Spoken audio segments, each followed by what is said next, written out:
Bueno, es un gran gusto nuevamente estar aquí abriendo la jornada del año 2019.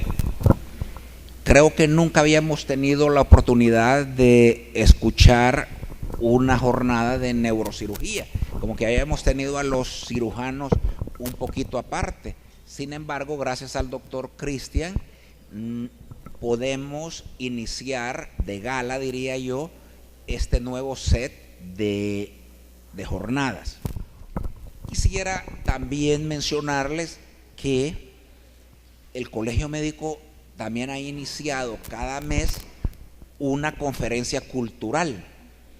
El año pasado tuvimos varias, entre los cuales podemos citar que se habló de Da Vinci, se habló de Van Gogh, entonces, de artistas, de arte. Para este año también ya comenzamos con una jornada en enero. Para los meses subsiguientes tenemos que vamos a hablar de la Guerra Fría. Tal vez los que están jóvenes no se acuerdan de eso. Vamos a hablar, las mujeres médicos nos han pedido espacio y vamos a hablar de orquídeas. A las señoras o a los jóvenes que les guste eso, pues valdría la pena venir. Y siempre existe un cineforum un viernes cada mes. Esperamos que vengan. Volviendo nuevamente a la jornada de neurocirugía, hablábamos con el doctor Cristian de la gente que era de los primeros neurocirujanos en el país, y hablaba yo del doctor Ramírez Amaya y de la doctora María Julia Castillo, ambos socios del Colegio Médico.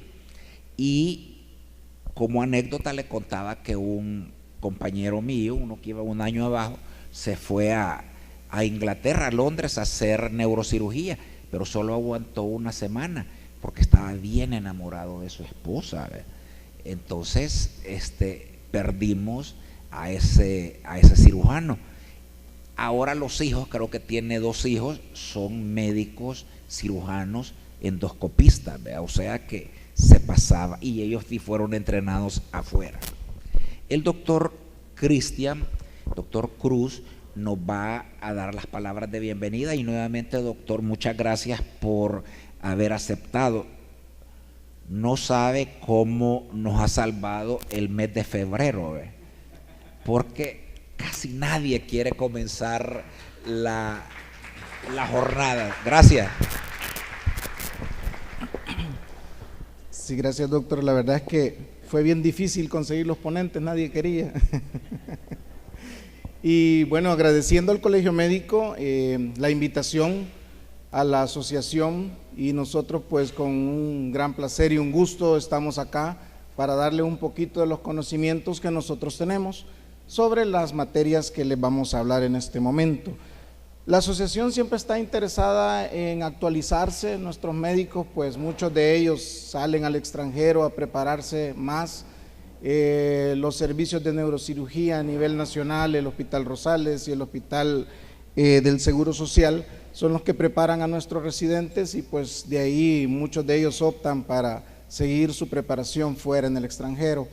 En esta ocasión pues tenemos al doctor Eduardo Reyes, neurocirujano endovascular, preparado en el Hospital Rosales, y pues hizo su posgrado en cirugía endovascular en Argentina, ¿verdad? Con el profesor Lilic, ¿verdad? Estuvo un año preparándose en todas las cuestiones de hemorragias de tipo aneurismático, malformaciones arteriovenosas, y lo más importante, o lo que más está causando hoy en día mucha contradicción, es el ACV isquémico, ¿verdad? Cómo manejarlo, cómo tratarlo.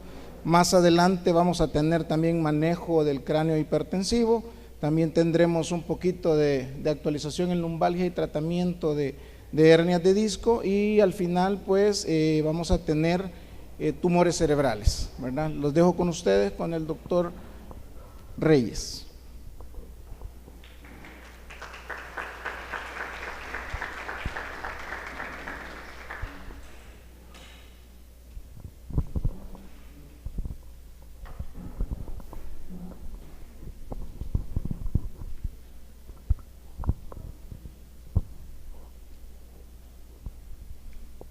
Muy buenos días, miembros del Colegio Médico, miembros de la Asociación de Neurocirugía del Salvador, colegas que nos acompañan este día.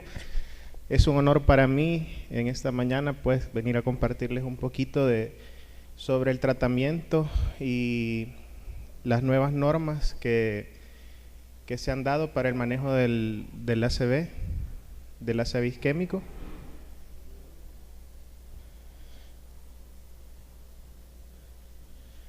Vamos a comenzar dando una pequeña definición, ¿verdad? Que el accidente cerebrovascular isquémico es la falta de flujo a nivel cerebral que ocurre de manera súbita y la cual nos ocasiona una isquemia del tejido cerebral.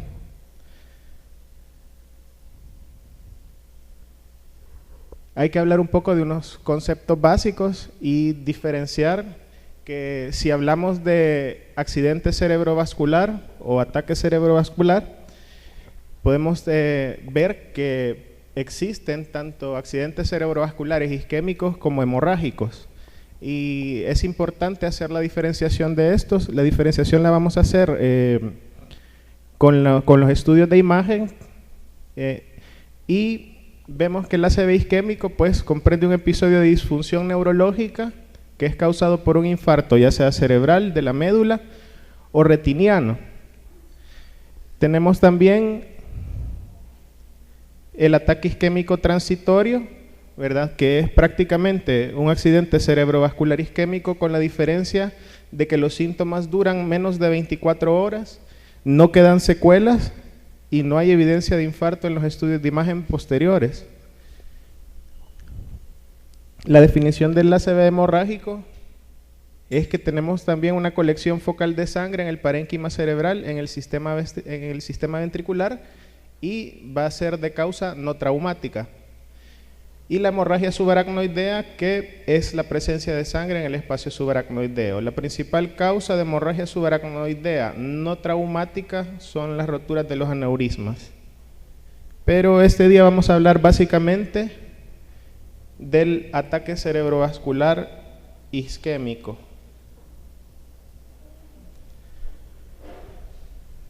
Vemos que el ataque cerebrovascular isquémico tiene una incidencia de 200 casos por cada 100.000 habitantes por año, una prevalencia de 600 casos por cada 100.000 habitantes. Se dice que en 25 años, una de cada 6 personas va a padecer un ACV, ¿verdad? Uno de cada 6 de los que estamos acá. Vemos que es un problema bastante serio a nivel mundial porque es la segunda causa de muerte y la primera causa de discapacidad a largo plazo a nivel mundial. Cada 40 segundos una persona sufre de un ACV isquémico y cada 4 minutos alguien muere a causa de un ACV. Esto es bien importante porque más del 80% de estos casos pueden ser prevenibles si se reducen los factores de riesgo. En cuanto a la edad y ubicación geográfica, la prevalencia es mayor entre los pacientes de 20 y 64 años. El 12%, bueno, esto es importante porque vemos que a nivel de India y Asia es donde se dan la mayor cantidad de estos eventos cerebrovasculares. El 12% de los ACVs en India son en menores de 40 años, que esto es bien preocupante. Y tenemos que Asia, que es el 60% de la población mundial, es de los que más sufre también eventos cerebrovasculares. En cuanto al sexo, raza y estatus socioeconómico, vemos que afecta principalmente a mujeres. El riesgo es mayor cada año que pasa para las mujeres, un 10% y un 9% para hombres. Tiene una mayor mortalidad en personas de raza negra que en personas de raza caucásica.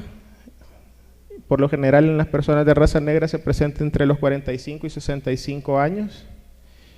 Y es una enfermedad que afecta a personas con estatus socioeconómico bajo. tiene un peor pronóstico en el 75% de los casos porque las personas no están informadas de cómo actuar y de que esto tiene un tratamiento y de que debe ser atendido en el menor tiempo posible.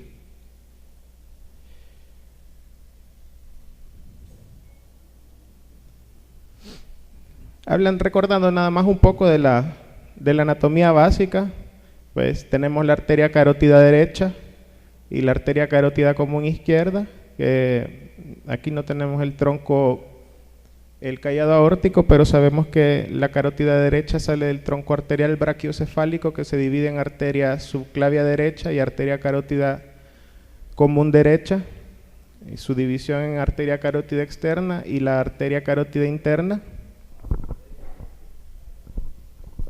La arteria carótida izquierda, que sale directamente del arco aórtico y en un pequeño porcentaje, un 7%, sale de la base del tronco arterial brachiocefálico. También se divide en una arteria carótida externa, una carótida interna. La arteria carótida interna se divide en este nivel en arteria cerebral media y arteria cerebral anterior. Vemos que esta es una representación de la arteria carótida izquierda y aquí tenemos representados los segmentos de la arteria. El segmento M1, que va de la bifurcación de la arteria carótida interna hasta la bifurcación de la arteria cerebral media en sus ramas. Vemos acá el segmento M2, segmento M3 y las más distales, que son el segmento M4. También tenemos, en una vista basal, vemos siempre la arteria carótida interna, que se divide en cerebral media y cerebral anterior. Vemos esta, que es la arteria comunicante anterior, ¿verdad? Y vemos la arteria cerebral anterior que sigue aquí en sus siguientes segmentos. El segmento A2, que es después de la arteria comunicante anterior. Y vemos la circulación posterior, que tenemos las dos arterias vertebrales, ambas salen de las arterias subclavias y llegan a este nivel y se unen para formar el tronco basilar. A este nivel tenemos la arteria cerebelar anteroinferior, la arteria cerebelar posterior y acá el tronco basilar, que se divide en las cerebrales posteriores. Tenemos acá que las arterias comunicantes posteriores, que salen de la arteria carótida interna y se unen con las cerebrales posteriores para formar el polígono de Willis. Lo importante es que debemos recordar que cada arteria tiene su territorio, ¿verdad?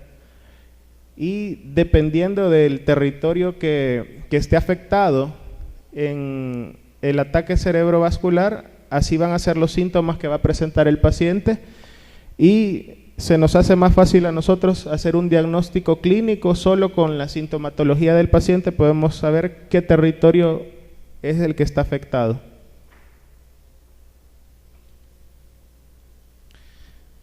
Y bueno, un poco de la corteza, ¿verdad? Tenemos el surco central, que nos va a dividir la corteza motora primaria y la corteza somestésica primaria. Detrás de esta tenemos el área de asociación, el área visual y el área visual primaria, la corteza visual primaria, el área visual de asociación. Tenemos el área auditiva primaria y el área primaria de asociación. Tenemos la corteza prefrontal y la corteza de asociación motora.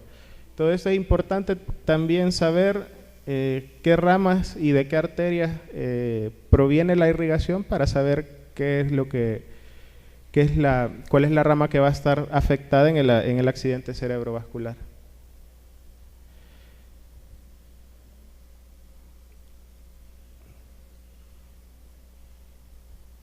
Atrás, por favor.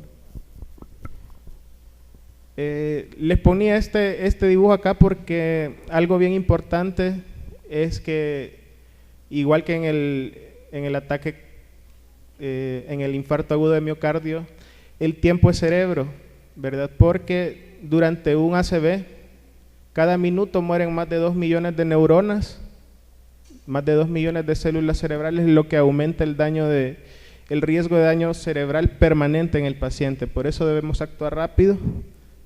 Siguiente. Y vamos a definir algunos conceptos, ¿verdad? El núcleo o core isquémico es el área de infarto celular con muerte neuronal. Esta área no la vamos a poder rescatar porque es el área infartada, el centro del ACV. Pero también vamos a tener un área de penumbra isquémica, que es una región periférica al núcleo isquémico, pero que tiene un flujo reducido, un flujo sanguíneo cerebral reducido menor de 60 ml por 100 gramos de tejido cerebral por minuto, ¿verdad? Va a tener un compromiso funcional de las neuronas, pero sin embargo va a tener un metabolismo energético preservado. Esto es importante y es potencialmente rescatable. ¿Por qué es importante esto? Que va a tener un mecanismo energético preservado, porque el paciente, si el paciente es sometido a un estrés, llámese una hipoglicemia o una hiperglicemia, esto va a pasar a ser prácticamente tejido en potencial peligro y deja de ser un tejido potencialmente rescatable. Y la oligemia, que es una región con hipoperfusión, tiene un consumo de oxígeno normal y no evoluciona a infarto a menos que esté sometida a factores de estrés. Siguiente, por favor. Esto es lo que veíamos, lo que leíamos en la diapositiva anterior. Tenemos el núcleo isquémico. Vemos que acá es donde se ha tapado la arteria. Esta área prácticamente es la que conocemos como área de muerte celular, pero tenemos también el área de penumbra, que es la zona que es potencialmente rescatable.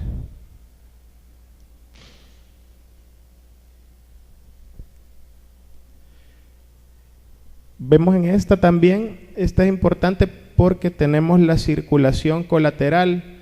Vemos que a través de la arteria oftálmica tenemos circulación colateral y que también tenemos circulación colateral a través de las arterias epidurales que se conectan a través de leptomeningeas con las arterias cerebrales. Y esto es bien importante porque a través de estas arterias, si nosotros tenemos una arteria tapada dentro del cerebro, estas van a permitir que haya una circulación colateral. Y esto es lo que sucede dentro del polígono de Willis y las colaterales leptomeningeas que les mencionaba. Tenemos nosotros acá un trombo, tenemos flujo a través del polígono de Willis y a través de las arterias leptomeningeas, y también tenemos flujo a través del lecho capilar. Entonces tenemos, con las flechas negras, ustedes se fijan, tenemos una reperfusión anterógrada que está dada por la arteria, tenemos una reperfusión retrógrada que es dada a través del lecho capilar, y también tenemos una reperfusión venosa retrógrada. Siguiente. Entonces esto es importante por el tiempo. Vemos que después de 6 horas, en algunos casos, cuando no existe circulación colateral y no existen leptomeningeas, en 6 horas prácticamente vemos que el tejido cerebral ya no es rescatable. Pero en pacientes que sí tienen circulación colateral y tienen las leptomeningeas abiertas, estos pacientes pueden incluso rescatarse después de 22 a 24 horas. ¿Por qué decimos siempre entonces que tiempo es cerebro? Porque vemos que la cantidad de neuronas perdidas en un segundo de isquemia son 32.000. Por una hora de isquemia son 120 millones de neuronas perdidas, 830 billones de conexiones neuronales perdidas y tenemos un envejecimiento cerebral de 3.6 años en una hora. Y por un ictus, un envejecimiento cerebral de 38 años, 1.2 billones de neuronas perdidas y 8.3 trillones de conexiones neuronales perdidas. ¿Cuáles van a ser los diagnósticos diferenciales que tenemos que tomar en cuenta para un ataque cerebrovascular? Las encefalopatías tóxico-metabólicas, como por ejemplo la hipoglicemia, hiperglicemia no cetósica, hiponatremia, un síndrome de Wernicke-Korsakoff, encefalopatía hepática, intoxicación alcohólica o uso de drogas, también trastornos funcionales, estatus epiléptico no convulsivo, migrañas, lesiones expansivas intracraneales como los hematomas subdurales, tumores cerebrales, malformaciones arteriovenosas, lesiones expansivas asociadas a SIDA, abscesos cerebrales, traumas craneoencefálicos, encefalopatías hipertensivas, esclerosis múltiple, etc. ¿Cuáles van a ser los síntomas entonces que vamos a tener en un ataque cerebrovascular o accidente cerebrovascular y que nosotros tenemos que educar a los pacientes también en el sentido de que tienen que estar alerta a estos síntomas y cuando los tengan consultar de inmediato a un establecimiento de salud? Cefalea de fuerte intensidad de inicio súbito, pérdida de la coordinación, debilidad de un brazo o de la mitad del cuerpo, dificultad para hablar o dificultad para entender lo que se le está diciendo al paciente, alteraciones de la marcha, mareos y pérdida súbita de la visión en uno o ambos ojos.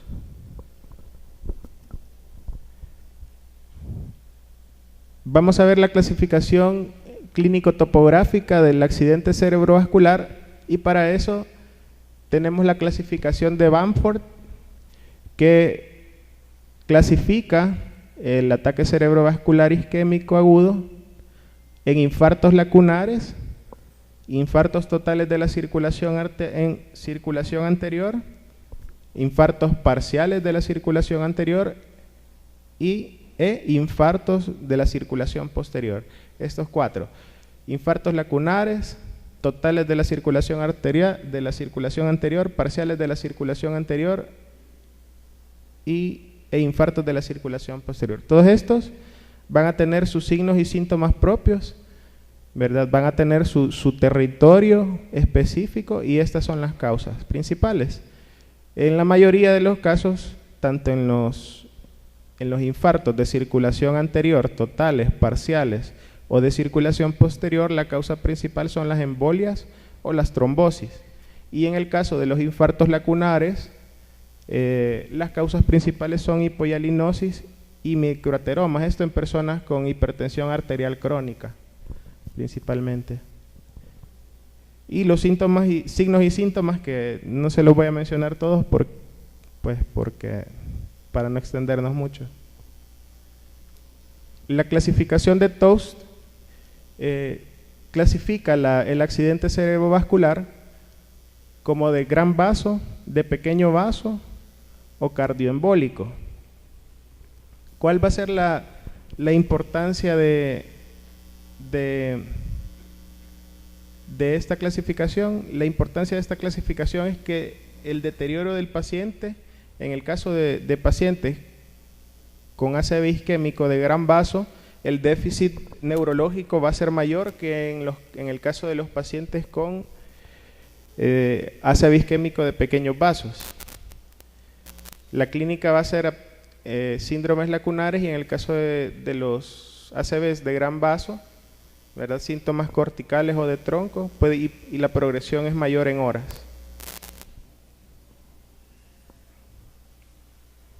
Algo también importante es que en las imágenes, que ya las vamos a ver, las lesiones corticales son mayores de 1.5 centímetros y en el caso de las de pequeño vaso son menores de 1.5 centímetros. Siguiente.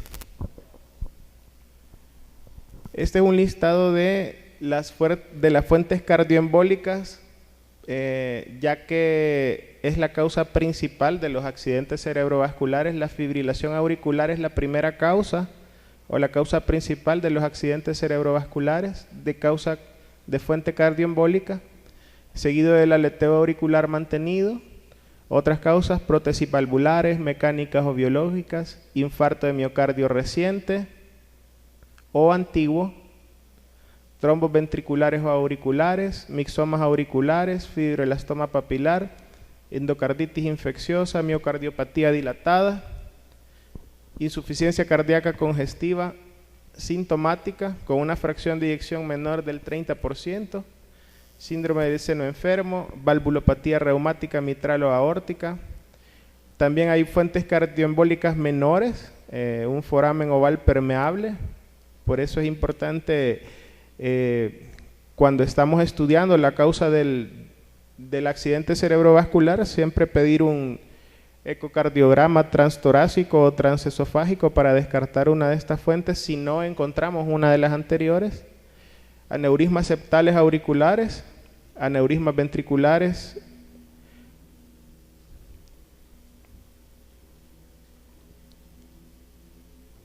y calcificación del anillo mitral. Siguiente. ¿Qué tenemos que hacer nosotros como prevención primaria? Según los factores de riesgo,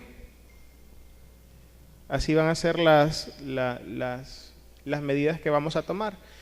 Y los factores de riesgo son, bueno, ya habíamos hablado de algunos: presión arterial alta, estrés, inactividad física, alcoholismo, tabaquismo, algunas drogas como los anticonceptivos orales o uso de otras drogas, los pacientes diabéticos, obesidad, enfermedad cardiovascular y colesterol alto.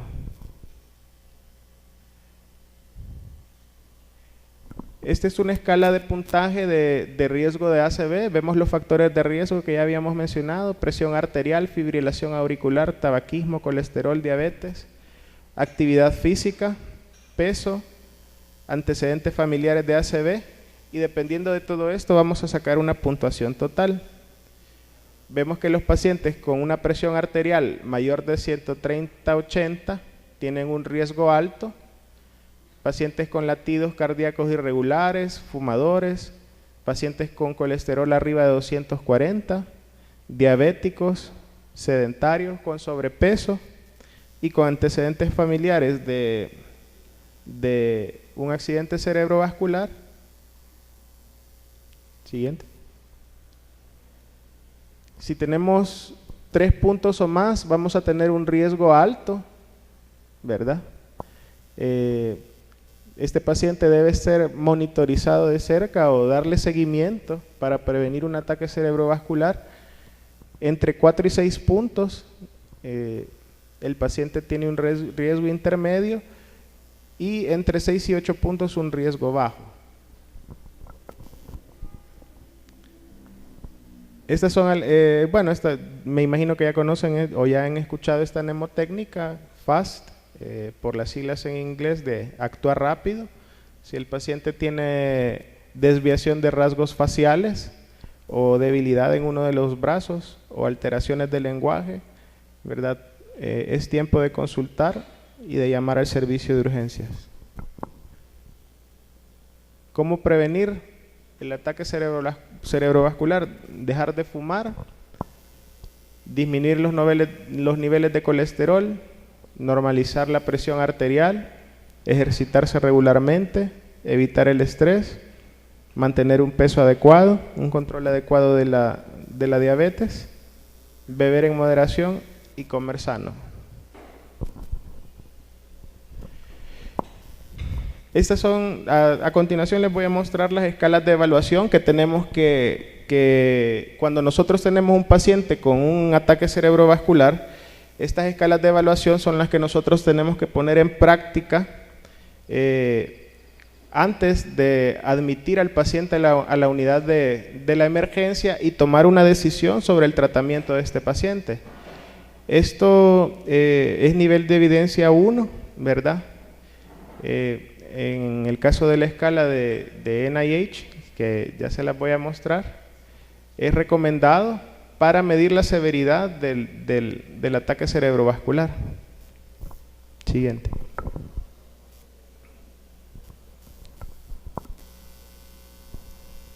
El NIH es la escala del ictus del National Institute of Health, por sus siglas en inglés, y lo que mide son estos 11 parámetros. Mide el nivel de conciencia, lo divide en 1A y 1B. Aquí hay unas preguntas, ¿verdad?, que le vamos a hacer al paciente, como en qué mes está, qué edad tiene. Le pedimos que obedezca ciertas órdenes como cerrar los ojos, abrir y apretar la mano. Vemos si el paciente tiene una mirada conjugada, si el paciente desvía la mirada hacia el polo opuesto de donde tenemos una hemiplegia. Evaluamos los campos visuales, vemos si hay paresia facial, evaluamos los miembros superiores para ver si hay o no hay debilidad, el miembro inferior también, vemos si hay ataxia en los miembros. Hay que hacer una exploración sensitiva, también hay que explorar el lenguaje, ver si el paciente tiene disartria y neglect. Siguiente. En esta misma escala le podemos pedir al paciente que describa brevemente qué es lo que observa en esta imagen y le podemos pedir que mencione algunas de las imágenes que ve en esta plantilla. Le podemos, para evaluar el lenguaje, también podemos pedirle que repita estas palabras. Esta otra escala es la escala de ranking modificada. La escala de ranking modificada vamos a tener que va de 0 a 6, normalmente de 0 a 5, y la modificada incluye la número 6, que es una escala de discapacidad en la que 0 el paciente está sintomático, 1 es sin discapacidad significativa, puede presentar algunos signos y síntomas, pero sin limitaciones para realizar sus actividades habituales. La 2, discapacidad leve, presenta limitaciones en sus actividades habituales y labores previas, pero es independiente para las actividades básicas de la vida diaria. ¿Por qué es importante esta escala? ¿Y por qué debemos aplicarla en los pacientes que tienen un ataque cerebrovascular? Es importante porque los pacientes que ingresen a la unidad de emergencia con una escala de ranking modificada entre 0 y 2 van a tener un mejor pronóstico con el tratamiento. Discapacidad moderada, si el paciente necesita ayuda para realizar algunas actividades. Discapacidad moderadamente grave, el paciente es incapaz de atender satisfactoriamente sus necesidades, necesita un cuidador por lo menos una vez al día.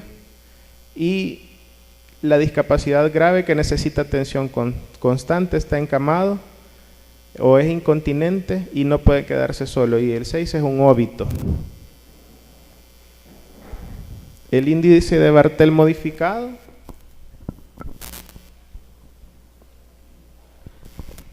también es una escala en la que podemos ver si el paciente puede comer, puede bañarse, vemos si es capaz de realizarse su aseo personal, de vestirse o desvestirse, si tiene control o no de los esfínteres vesical y anal, si es independiente para usar el retrete o si necesita ayuda, si se puede desplazar entre una silla y su cama, y a ver si puede también subir o bajar gradas. Estas por lo general se utilizan en pacientes que ya fueron dados de alta después de un ataque cerebrovascular.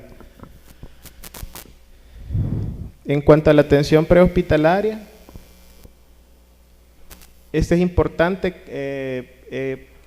por ejemplo, para el personal que va a trasladar al paciente de la escena donde ocurrió el ataque cerebrovascular al hospital, la escala de Cincinnati, en la que evaluamos la asimetría facial, la fuerza de los brazos y el lenguaje. Siguiente. Aquí podemos ver cómo se puede evaluar esta escala. Para evaluar la paresia facial, le vamos a pedir al... No, del anterior. Déjela correr. Le pedimos al paciente que nos muestre los dientes.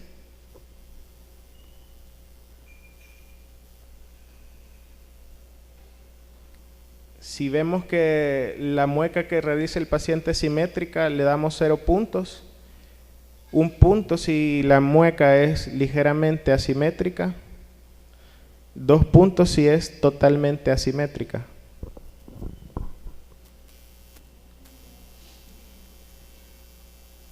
Para medir la parálisis o la paresia braquial, o bueno, si el paciente no nos contesta, podemos apretarle así como vimos ahí para generar una mueca en el paciente. Para ver la paresia del brazo, le pedimos al paciente que levante los 2 brazos y que los mantenga por 10 segundos.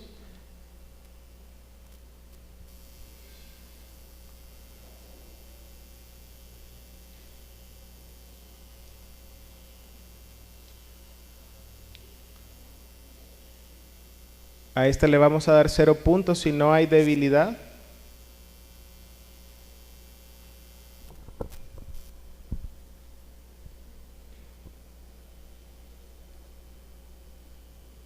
Puede haber debilidad ligera, vemos cómo cae el brazo levemente, pero mantiene los 2 brazos contra la gravedad por más de 10 segundos, siempre le damos 0 puntos. 1 punto si hay debilidad moderada y vemos que uno de los 2 brazos cae. 2 puntos si hay debilidad severa, no mantiene el brazo contra la gravedad. Después evaluamos la paresia de la pierna.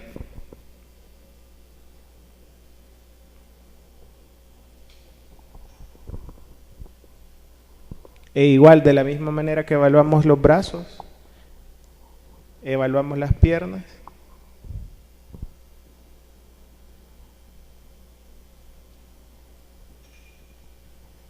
A esta le vamos a otorgar 0 puntos si no hay debilidad, si el paciente puede mantener los 2 miembros inferiores en elevación contra la gravedad. O si hay ligera debilidad, pero mantiene las piernas por más de 5 segundos, siempre le vamos a dar 0 puntos.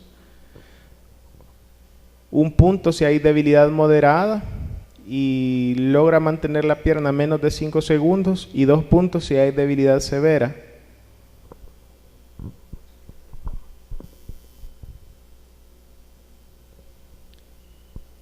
Desviación oculocefálica, presente o ausente. Si está ausente le vamos a otorgar 0 puntos y si está presente 1 punto. 0 puntos si el paciente no tiende a girar la cabeza ni a dirigir la mirada hacia un lado. 1 punto si tiende a girar la cabeza y dirigir la mirada hacia un lado.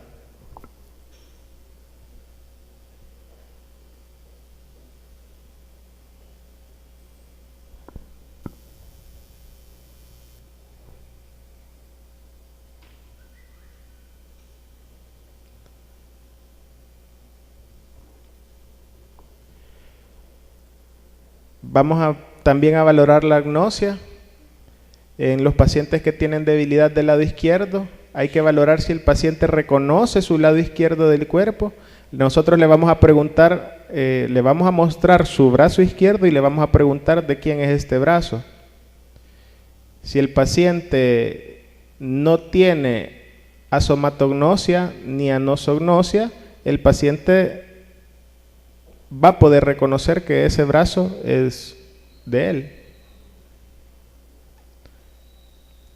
Un punto, cuando el paciente tiene asomatognosia o anosognosia, usted le pregunta de quién es ese brazo y el paciente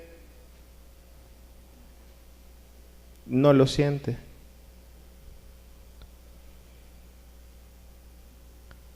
Y 2 puntos, si el paciente prácticamente le pregunta si ese es su brazo y el paciente le dice no sé. O le pide que aplauda y trata de aplaudir, pero solo puede mover un brazo. En pacientes que tienen debilidad del lado derecho del cuerpo, vamos a valorar la afasia.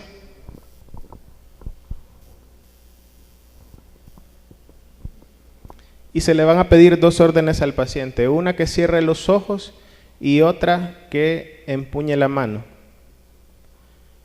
0 puntos si el paciente obedece ambas órdenes, 1 punto el paciente obedece una de las 2 órdenes y 2 puntos el paciente no obedece ninguna de las órdenes. ¿Y cuál es la importancia entonces de esta escala? Que debemos tener una comunicación eficiente entre el personal de salud que transporta al paciente y el personal médico que está esperando al paciente en la unidad de emergencia para actuar. Ahora vamos a ver los tratamientos de fase aguda y vamos a ver por qué es importante que todo esto se haga de manera rápida. ¿Cuáles van a ser las medidas iniciales? ¿Y cuál es el tiempo aceptable entre la admisión del paciente y la realización de cada etapa de atención en el ACV isquémico? En lo que el paciente llega al hospital y al paciente le hemos hecho toda esta evaluación previa, le hemos pasado la escala de NIH y hemos valorado la escala de ranking modificada. Esto debe haber pasado menos de 10 minutos.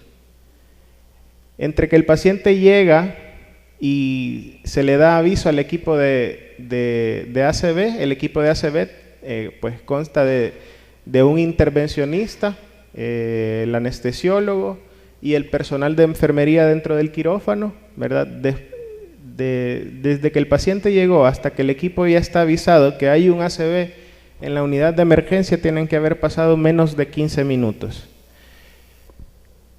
Y de la puerta del hospital para la tomografía cerebral deben haber pasado menos de 25 minutos. Entonces quiere decir que desde que el paciente sufre el accidente cerebrovascular y el paciente activa el sistema de emergencia y va en la ambulancia y ya se le ha dado aviso a todo el personal, nosotros sabemos que tenemos un paciente con un potencial ataque cerebrovascular. Este paciente tiene que pasar de inmediato a la tomografía cerebral.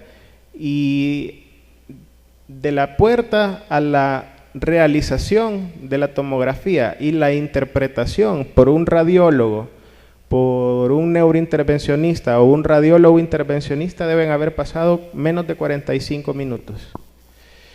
Y desde que el paciente llegó a la emergencia y le realizamos una trombolisis, tienen que haber pasado menos de 60 minutos. ¿Cuál va a ser la indicación de la trombolisis endovenosa? ¿Y por qué tenemos que hacer de entrada el TAC? ¿De qué nos va a servir la tomografía? Nos va a servir para descartar que hay una hemorragia, porque si tenemos una hemorragia dentro del TAC va a ser una de las contraindicaciones absolutas de realizar una trombolisis intravenosa.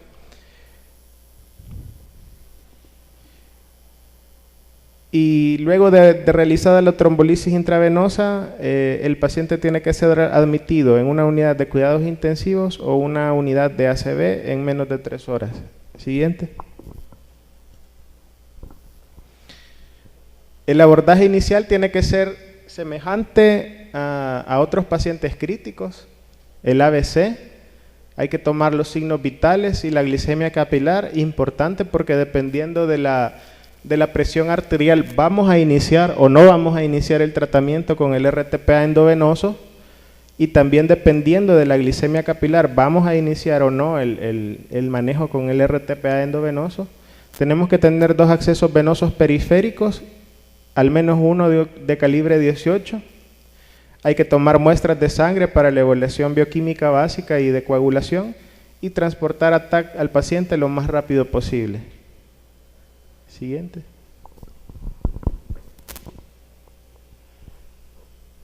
Estos son guías nada más, pues que dicen que es nivel de evidencia 1B, que el paciente debe de realizarse una tomografía sin contraste al ser admitido al servicio de emergencias y debe ser inmediato. Esto ya lo habíamos mencionado, pero nada más se los traigo para que vean que es nivel de evidencia 1.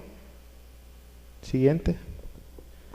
Esta es una escala que se llama Alberta Stroke Program, Early CT, ¿verdad? Que va a valorar estos 10 puntos o 10 puntajes dependiendo de las zonas de la tomografía, y vemos la localización de la división de la arteria cerebral media en M1, M2, M3, las ramas más distales, y también vemos el núcleo caudado, el núcleo lenticular, la ínsula. Y dependiendo esto, ¿para qué nos va a servir el aspect? Nos va a servir para tomar una decisión en cuanto a si iniciar o no el RTPA endovenoso. ¿Por qué? El aspect lo que va a medir es si nosotros tenemos isquemia de 1 o más de estas zonas en la tomografía. Si tenemos isquemia de más de 6 puntos en la tomografía, el paciente ya no va a ser candidato a RTPA endovenoso porque probablemente ya tenga más de 4 horas y media de iniciados los síntomas. Siguiente. Estos son algunos signos tempranos que podemos observar en la tomografía de que hay un accidente cerebrovascular. En esta, que es uno de los más frecuentes que podemos ver, vemos que hay una hiperdensidad de la arteria cerebral media. No sé si lo alcanzan a ver, se ve blanquita la arteria cerebral media. En algunos lugares lo llaman el signo de la cuerda. Y esto nos indica que hay un trombo dentro de la arteria. Otro de los signos tempranos también es las arterias silvianas. Vemos una hiperdensidad, aquí hay un puntito, quiere decir que hay un trombo alojado a ese nivel. También tenemos el signo de la hiperdensidad de la arteria basilar. Si ustedes se fijan, aquí hay un puntito y quiere decir, y hay una hipodensidad también del tronco por hipoperfusión. Son signos tempranos de un ataque cerebrovascular por oclusión de una arteria.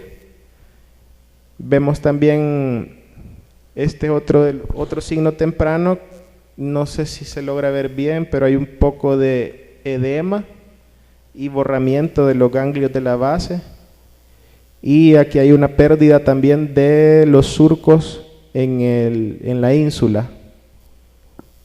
Siguiente. ¿Cuáles van a ser las preguntas claves para tomar entonces la decisión de iniciar o no iniciar el RTPA endovenoso? ¿Cuál fue la hora de inicio de los síntomas?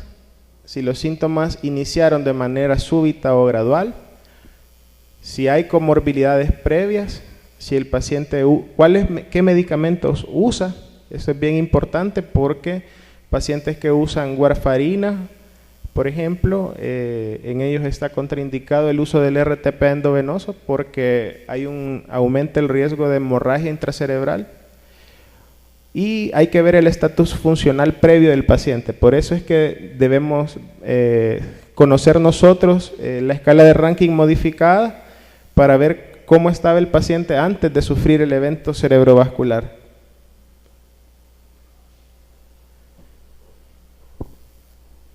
Otras cosas que se deben de hacer antes de la admisión hospitalaria, que no las habíamos mencionado. Hay que tomar un electrocardiograma de 12 derivaciones, ¿verdad? Todos los demás sí ya los habíamos mencionado. Y en la siguiente diapositiva le vamos a mencionar las contraindicaciones. Estos son los criterios de exclusión para la trombolisis endovenosa. Si nosotros hacemos la tomografía cerebral y vemos que hay una hemorragia subaracnoidea, hemorragia intraparenquimatosa, hemorragia de ganglios basales, ese paciente está excluido para terapia para trombolisis endovenosa porque vemos que la causa no es isquémica, no es trombótica.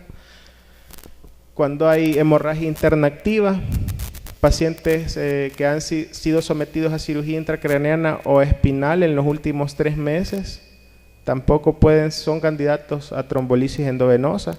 Paciente que ha sufrido un trauma craneoencefálico grave en los últimos 3 meses.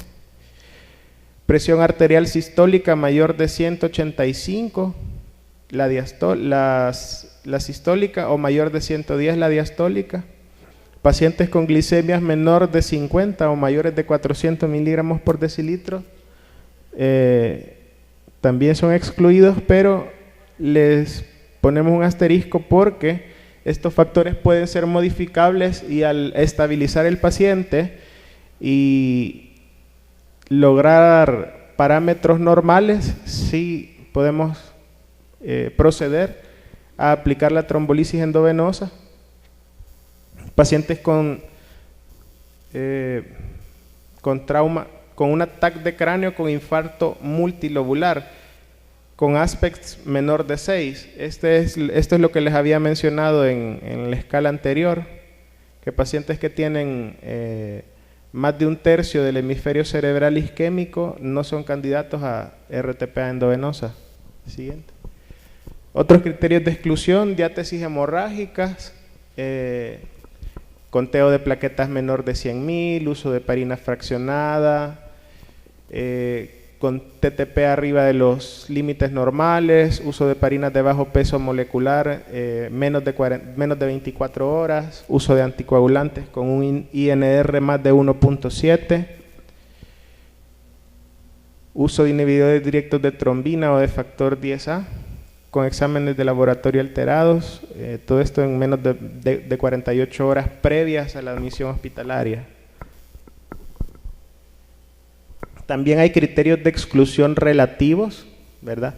Que el paciente tenga un déficit neurológico leve, que el paciente tenga un ACV previo en los últimos 3 meses, que tenga historia de hemorragia intracraneana, infarto agudo de miocardio en los últimos 3 meses, dependiendo de la severidad y de cómo se encuentre este paciente funcionalmente, lo vamos a incluir para el RTPA endovenoso otra vez. Que al paciente se le haya realizado una punción arterial en los últimos 7 días es un criterio de exclusión relativo, ¿verdad? Cirugía mayor o trauma en los últimos 14 días. Hemorragia gastrointestinal o urinaria los últimos 21 días, neoplasias intracraneanas, malformaciones arteriovenosas o aneurismas. Sí, son contraindicaciones relativas porque hay que ver si el riesgo-beneficio, ¿verdad? De que nos vaya a sangrar un aneurisma y el que el paciente tenga una arteria tapada también. Ya hemos tenido casos en el que el paciente ha tenido un ataque cerebrovascular y cuando hemos hecho la reperfusión y hacemos la angiografía vemos que el paciente tenía un aneurisma incidental. Y otra de los criterios de exclusión relativo es el embarazo. Siguiente, anterior, por favor. Esto solo es para que vean que los estudios dicen que el uso de RTPA endovenosa es nivel de evidencia 1B. Y esta es la dosis, de cómo vamos a administrar el RTPA endovenoso. Vamos a infundir 0.9 miligramos por kilogramo en una dosis máxima de 90 miligramos en 1 hora. Y el 10% de la dosis la vamos a administrar como bolos en 1 minuto. Posteriormente hay que ingresar al paciente a unidad de cuidados intensivos o a una unidad de ACV. En el caso de que el paciente desarrolle cefalea severa, hipertensión arterial aguda, náuseas, vómitos o empeora su estado neurológico, hay que detener la infusión de RTPA y realizar una nueva tomografía de emergencia.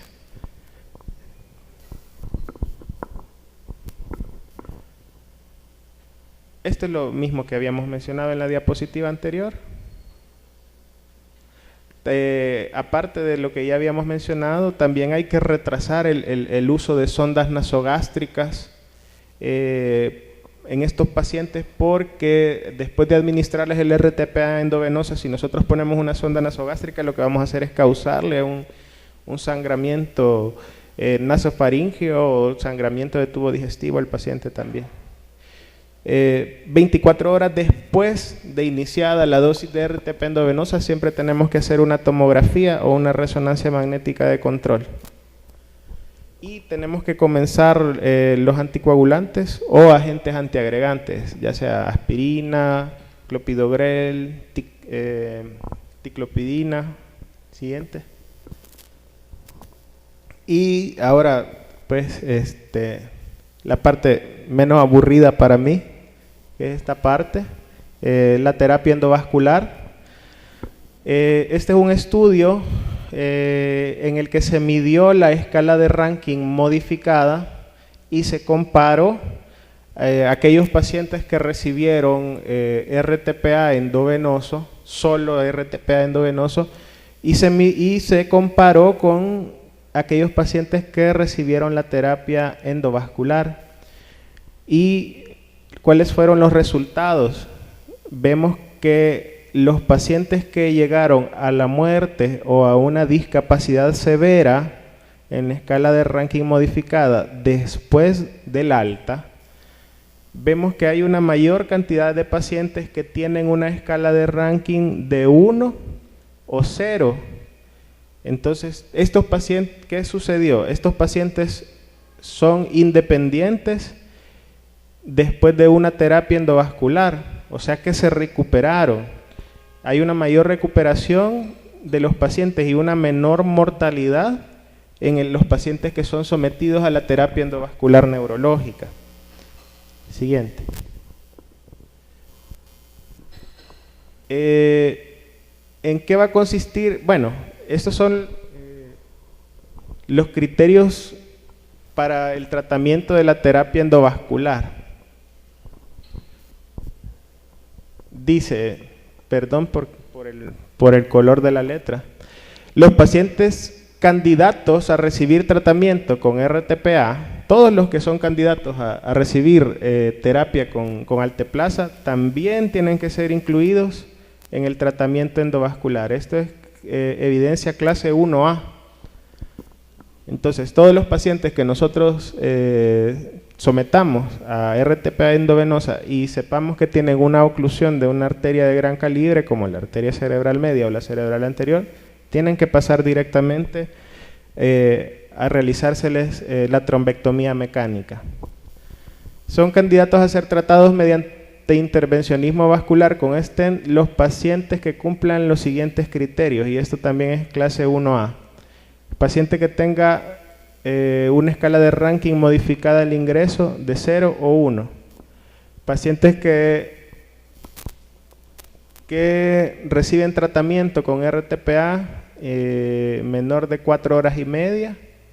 Pacientes mayores o igual de 18 años, que tengan un NIH mayor o igual de 6, aspects mayor o igual de 6, y el inicio del tratamiento endovascular sea menor de 6 horas, el tiempo hasta la punción inguinal. El tratamiento debe realizarse lo más rápido posible. La reperfusión debe conseguirse tan pronto como sea posible y menos de 6 horas desde el inicio de los síntomas. Este es nivel de evidencia 1B. Es preferible el uso de stents retrievers como dispositivos para extracción de coágulos, nivel de evidencia 1A. Este es bien importante. Es razonable utilizar la sedación parcial en lugar de anestesia general, aunque este punto hay que individualizarlo. ¿Por qué se prefiere que el paciente sea sometido a una trombectomía mecánica con una sedación y anestesia local en lugar de una anestesia general? Porque cuando le damos anestesia general al paciente, durante la inducción, el paciente puede presentar una disminución de la presión arterial, y eso lo que nos va a causar es que se nos cierren las colaterales que vimos al principio, y que el área de penumbra crezca y la recanalización o el rescate de este tejido cerebral sea menos posible. Entonces se prefiere una sedación parcial y anestesia local en lugar de anestesia general. Y bueno, como vemos, el uso de los stents para retraer los coágulos es preferible, es nivel de evidencia 1A, incluso mejor que el RTPA endovenoso, que es nivel de evidencia 1B. Estos son los estudios. Siguiente. Siempre concerniente a la trombectomía mecánica. Si se considera el tratamiento endovascular, es altamente recomendable la realización de un estudio vascular intracraneal. Si vamos a hacer al paciente si le vamos a sacar el trombo, obviamente lo vamos a hacer mediante una angiografía cerebral.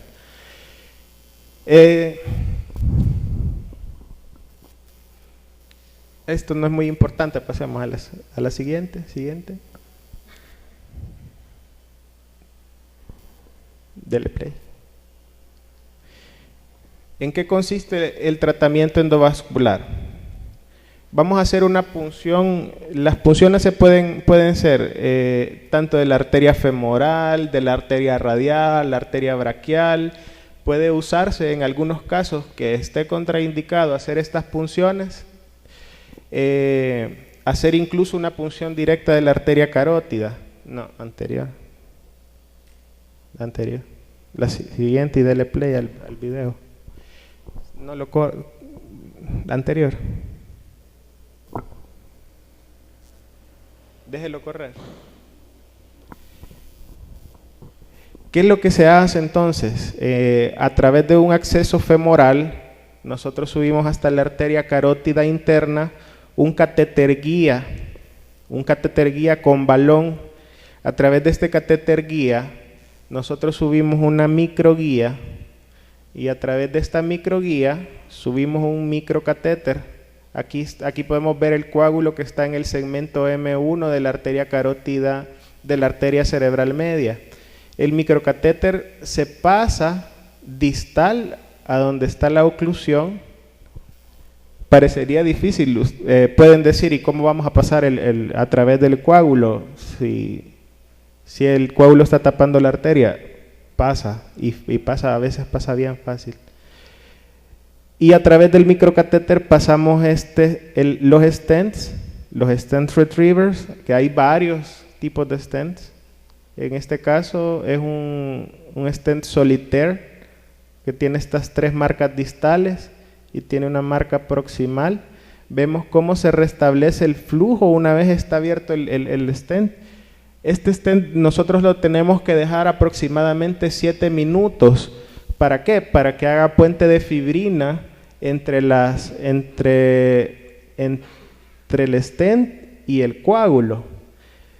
Y 7 minutos después nosotros vamos a inflar un balón que tenemos en el catéter guía y vamos a aspirar y vamos a retraer el coágulo con el microcatéter. Siguiente. Y estos son algunos ejemplos que vemos durante las arteriografías. Aquí tenemos un trombo a nivel de la arteria basilar.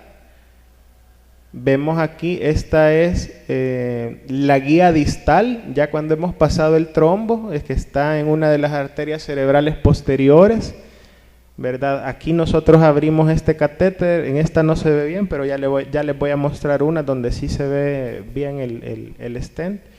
Y cuando nosotros retraemos el stent y sacamos el coágulo, vemos que hay una reperfusión de las arterias cerebrales posteriores y un restablecimiento de toda la circulación posterior.